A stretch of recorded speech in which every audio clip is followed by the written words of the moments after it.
Are things starting to go south in your relationship? Are you sitting at home thinking we are two completely different people? But isn't that what attracted you to him or her in the first place? Today, we're going to find out if opposites really do attract. Here with us now is relationship expert Rick Brown. Thanks so much for joining us again this morning. Thank you for being here. All right, do opposites really attract, and is it a good thing if they do? Well, they really do attract. What we find is that if you're somebody who has personality traits such as being quiet, somewhat reserved, you're going to be drawn to somebody who tends to talk more or express their feelings more. Opposites really do attract. And initially, that'll be very exciting for you. In fact, when you found this person, you'll find yourself saying, now that I found you, I just feel so whole, so complete, and you'll actually like that. Yeah, but then later on, as the relationship progresses, doesn't it start to grate on your nerves? I mean, when you're attracted to someone because they're quiet, and all of a sudden you find yourself doing all the talking, you're like, why don't you just talk? I'm tired of talking all the time. But that is exactly what happens, that the very thing that was once attractive to you, if you stay in the relationship long enough, you'll find that it's very frustrating to you.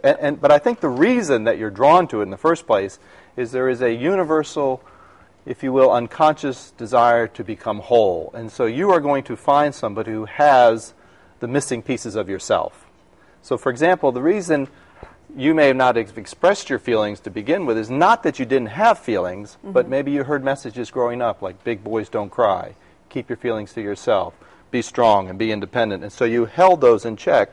You're going to marry somebody or be attracted to somebody who tends to do that quite naturally. And you're going to love that initially, and then they're going to want you to express your feelings, and you're going to feel frustrated by that. All right, so how do we continue to make it all work? Well, you have to recognize that there is a reason that you're in that relationship to begin with, and that is to grow and to become all that you were really meant to be. So it's not to say that you're that way and I'm this way and never the two shall come together. I have to learn, for example, how to express my feelings or how to share more of myself, and that is what will help me to complete myself. Rick, is there one attribute that is detrimental to a relationship that could really ruin a relationship if you're completely on opposite ends here?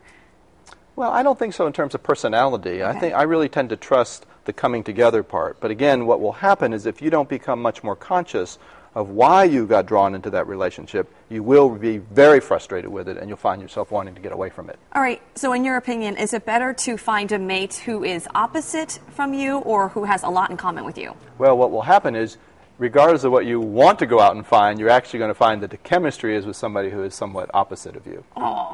Yeah. So you can't, like, if you are just going to find that, it's just going to happen that way. Opposites do attract, and it's a good thing, right? It is a good thing, because really it's calling you to become all that you were really meant to be. That is the exciting thing about relationships. That, I think, is the exciting thing about marriage, that it really is that one unique relationship where you can truly become all that you were really meant to be. Keeps things spicy. All right, Rick Brown, head of the Institute for Relationship Therapy. Thanks so much for coming in. For more on Rick Brown, just visit our website, myfoxorlando.com. Click on Mornings, then Good Day.